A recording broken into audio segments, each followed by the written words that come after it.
Hey guys, welcome back to my channel. It's Cheryl here today. I wanted to come over and share with you a quick tour of my patio. This is right near my patio. This is my hosta garden, my little small hosta garden. And they're about done. I have these 5-gallon buckets here. I'm going to do some propagation of these cuttings of hydrangeas that I cut away from the patio. So all I do is just stick them in the dirt. Here the agaves are doing fine. I got a pine needles in there I got to clean out. And unfortunately this cacti kind of collapsed, but it's not dead. And here I have a sedum and a creeping jenny in that pot. And so you can kind of see what's still blooming. This is in September or late September. Some of the hostas still look good. Some that bloom early are about gone. But see here, you can see how this sedum just kind of covers part of the patio. I'm going to clean it up. And it's pretty easy to propagate. I think I mentioned before, you could just pretty much tear a few pieces off and throw them in the dirt. And that's an agave that I transplanted earlier in the year. Just trying to get up some of the weeds. Now, I'm still on the fence about these darn hens and chicks because they look good, and then once they start having babies, they started looking all raggedy. Isn't that what happens to us two women? To women, don't we get? Well, let me don't say that. That's not right. We look good. Okay. See what I'm talking about? You can kind of see the brown. Some say they like water, some say they don't, so I haven't found the magic potion yet. These are begonias. I went with these last year. I like them because you don't have to do any picking, like when I had the petunias. Now, this is a clematis. They rebloomed. Out there you can see some more of the begonias, but they're not as big as the ones on the patio. The pot's a little smaller.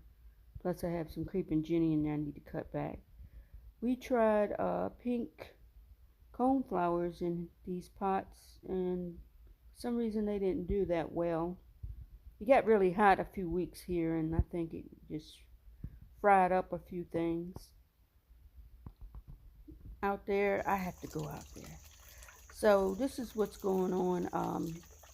You see that one plant, they had that big plant, and I did a transplant video on that. Sorry about the swirl. But you see that plant? That was from a little cutting. I stuck it in there and it liked it. Let me show you where I got it from. Got it from a piece of this one. It's interesting how it's kind of orangey color, bronze and green. I like the green better. Yep, got some clover in there, and that's that other sedum. I just stuck that in there. See, and I gotta trim up my little boxwood. I'm trying to make a box. I'm not a box, but a ball. And these grasses, they were pretty when I first got them. This is like the second, I believe, year. And I don't know if I was supposed to cut them back or what, but I'm just gonna leave them here for the fall for decorations.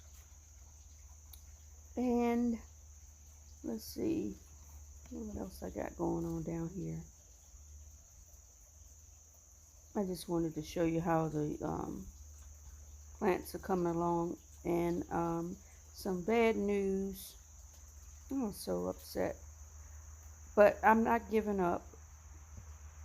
My Patio that blooms blue for weeks looks dead, and this was when it was really hot.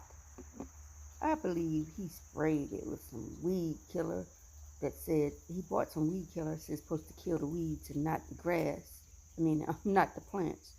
I believe he tested it out because it was doing pretty good. Well, it was a little burnt on the edges, but I thought that was from the rocks. And there's another sedum.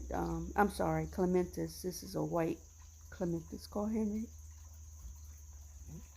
And over here you can kind of see how some of the hostas are starting to fade out. I usually pull off the dried up leaves, and this is still doing pretty good. And I have some baby ones I got growing on the side. And back to the left was my little miniature rose, but see, that's a pretty one. See you on the next one. Hope you enjoyed this video, and I'll be back.